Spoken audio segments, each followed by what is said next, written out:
We often speak of those who fell because they were weak, but what of those who fell because they were strong? What happens when a man conquers the earth so completely that he begins to believe the heavens owe him a throne?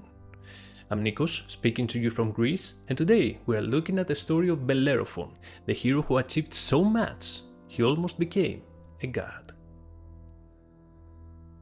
In the city of Corinth there lived a beautiful prince named Hipponous. Yet nobility was rarely a shield against tragedy. More often, it was a target. He was the son of King Iobates, and his grandfather was the infamous Sisyphus, the trickster who cheated death and was condemned to roll a boulder uphill for all eternity. Yet some whispers claimed his true father was not mortal at all, but Poseidon, the ruler of the seas. It was the only way to explain the boy's unearthly beauty and a supernatural gift he had with horses. One day, like many others, Hipponous was practicing knife throwing with his friends. They had fun, but tragedy lurked around the corner for the young prince. He was so skillful he began to boast he could hit the target without even looking. But when he was provoked to try by a friend, his knife never found the target. Instead, it hit a passing nobleman with such strength that it proved to be fatal. The man's name was Belleros. Silence filled the training ground. Overcome with grief, the prince went to his father for guidance. But King Iobates, fearful for the consequences this murder would bring to his kingdom, banished Hipponous from Corinth, stripping the prince of his home, his innocence, and even his name. From that day on, he would be known as Bellerophon, the slayer of Belleros, a man forever stained by his crime. And so he wandered aimlessly throughout Greece as an exile, carrying the weight of a ghost. Eventually he found shelter in the city of Peirene, ruled by King Iobates. The kind king, adhering to the sacred laws of hospitality protected by Zeus, offered the young exile lodging. He even organized a purification ritual to atone for the sins of the Corinthian prince, effectively purifying his soul of the blood guilt he carried. For a while it seemed fortune had at last smiled on him. Yet peace in a royal court is often more fragile than it appears. The king's wife, Queen Anteia, had become mesmerized by the young and beautiful man. One day, she invited him to a private meeting and used her great beauty to try to seduce him. Out of respect and gratitude to his host, the very man he had offered him a second chance, Bellerophon rejected the queen. Humiliated and vengeful, Anteia ran to her husband. She twisted the truth, crying that Bellerophon had tried to force himself on her, but she managed to get rid of him before anything more could happen. King Iobates was consumed by fury, but he was also trapped. He would instantly kill his guest, but in doing so under his own roof would bring down the wrath of Zeus himself. Since he could not strike the blow, the king in shadows devised a cunning plan. On the next day, he called for Bellerophon to come to his chambers. Feigning kindness, he asked of him a most urgent mission. He handed Bellerophon a folded, sealed letter and asked him to deliver it to his father-in-law, King Iobates of Lycia. Bellerophon, eager to prove his worth to Iobates, happily accepted the mission. What he did not know was that the contents of this letter would decide his fate. When Bellerophon at last reached the lands of Lycia, he received a warm welcome by King Iobates. For 9 days they feasted and drank together before Iobates ever asking his guest for the letter. When he finally decided to read it, he was stunned, for inside lay a dark message from Iobates, which said, "The bearer has to be removed from this world, for he attempted to violate your daughter, my wife." King Iobates realized he had made a grave mistake. Like his son-in-law, he too had welcomed Bellerophon, ate with him, and now he too was bound by the sacred laws of hospitality. He could not simply murder him, and so he decided to let nature do the work for him. He would set the young and noble Bellerophon a task that no man could survive, a death sentence in the guise of a hero's challenge. He told him of a terror plaguing the land, a monster unlike any other, the Chimera. This was no ordinary beast. Descended from Typhon and Echidna themselves, it was a chaotic fusion of nature's deadliest predators. It possessed the body and head of a lion, a head of a ghost rising from its spine, and a tail that was a living, venomous serpent. Its breath was flame, hot enough to blacken stone and consume men whole. Bellerophon, who longed for acceptance and a place to call home, accepted the dangerous task with unwavering determination. But he knew that to fight a creature of fire on the ground was suicide. He needed something that could carry him beyond the monster's reach. Making his way to the region of Caria, where the monster resided, the prince found Polyidus, the renowned Corinthian prophet. Polyidus assured him that the only way to victory against Chimera lay in taming Pegasus, the legendary winged horse born from the blood of the dreadful Medusa.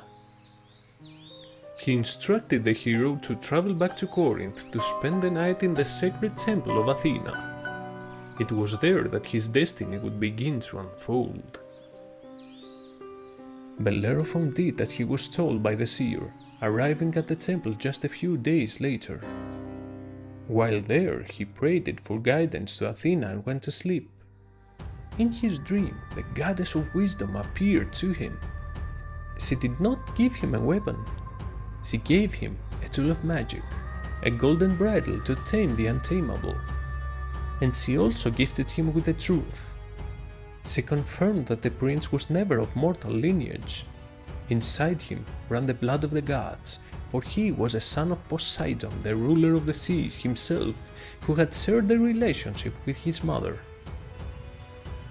When he awoke, the bridle was heavy in his hands.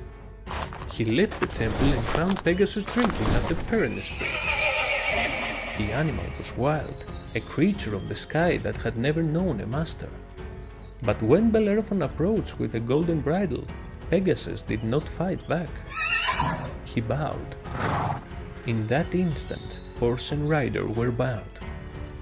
It was a meeting of kindred spirits, destined for the stars.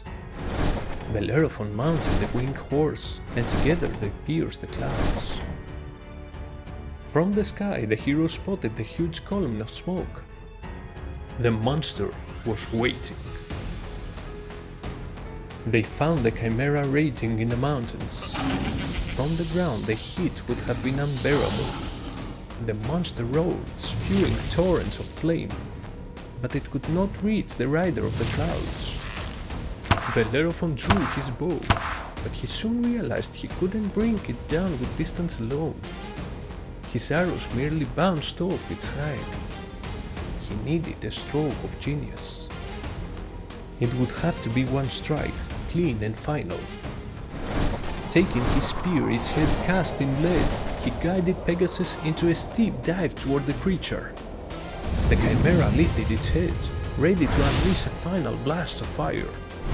At the last moment, Bellerophon drove the spear deep into the lion's gaping mouth. The fire of the beast became its undoing. Its heat melted the lead, and the molten metal poured down its throat, suffocating the monster from the inside. The Chimera collapsed in the dust. Bellerophon had done the impossible. He had killed the invincible beast. Bellerophon returned to Iobates, dropping the monster's head at his feet. The king was stunned and terrified. His citizens were finally safe. However, Bellerophon was still alive, and even worse, was now celebrated as a hero by his people. Desperate to fulfill the death warrant, he sent him against the Solimi, the fierce warriors in the mountains who terrorized the land. But Bellerophon rained his arrows from the sky and defeated them. Even then, Iobates asked the hero to undertake another impossible task, sending him against the Amazons, the daughters of Ares, who had ravaged his kingdom. But even they were no match for the mighty hero and his trusty steed. Finally, the king requested of him to put an end to the fearsome pirate Chimera. Some say this opponent was so terrifying he was reminiscent of the Chimera itself. Yet once again the hero overcame his task with ease. The news of Bellerophon's victory over the pirate reached Iobates before his return. The king had grown tired of this charade. His kingdom was saved by every threat, but all he could see was a brave man unwilling to die. And so, instead of welcoming the hero back, he ordered his guards to be ready. United, they would at last put an end to the Rider of the Sky. When Bellerophon arrived, he saw the now closed city gates and the armed guards who stormed towards him. At last he realized the true intentions of Iobates. Furious, the hero prayed to Poseidon, his divine father, for assistance. The Lord of the Sea answered, and the river Xanthus rose as a tidal wave behind Bellerophon as he marched towards the city, causing the palace guards to freeze out of fear. In a final act of desperation, the women of the city rushed from the gates, burying themselves before the approaching hero in a plea for mercy. Despite his many feats, Bellerophon could not strike down defenseless women. Deeply embarrassed by the sight, he stopped. The waters retreated.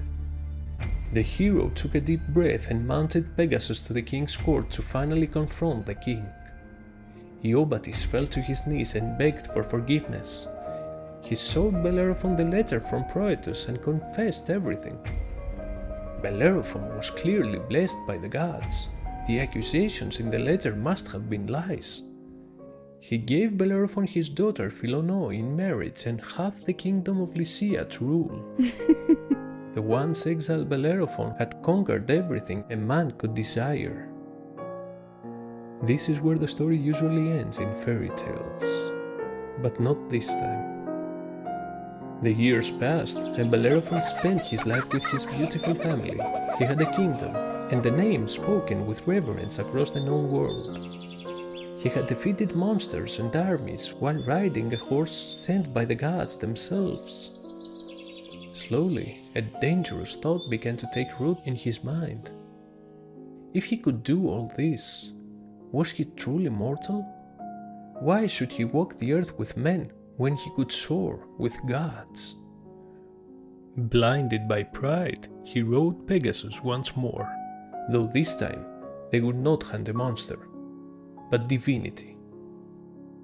He set his eyes on the heights of Olympus and rose into the clouds.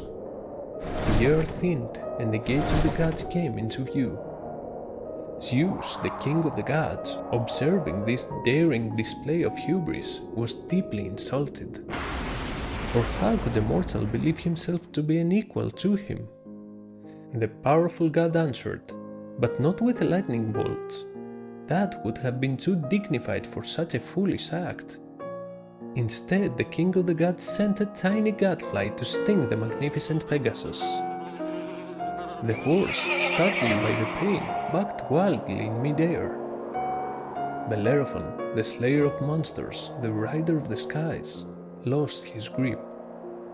For a brief moment he hung in the air, weightless, suspended between heaven and earth. And then he fell. Many believe the hero died when he crashed into the earth, but that would have been a mercy. He survived, but he was broken. Crippled and alone, he spent the rest of his days in obscurity, ignored by mortals and gods alike. He had touched the very stars, and now he was forced to crawl in the dust. As for Pegasus, he continued towards Olympus, finding a place among the gods, where he was entrusted with carrying the thunderbolts of Zeus himself. Bellerophon and Pegasus never met again, all at the price of the hero's arrogance. If you made it this far, I just want to say thank you. It means the world to me to share with you the stories of myths of my homeland. If there is one thing to take from today's tale, let it be this. Bellerophon's life stands as both an inspiration and a caution. He conquered monsters without fear, but in reaching for Olympus, he found that even the greatest heroes must always remember the ground they stand on. And if you enjoyed this video, please stay tuned for the next episode of Greek Mythology. Until next time, take care.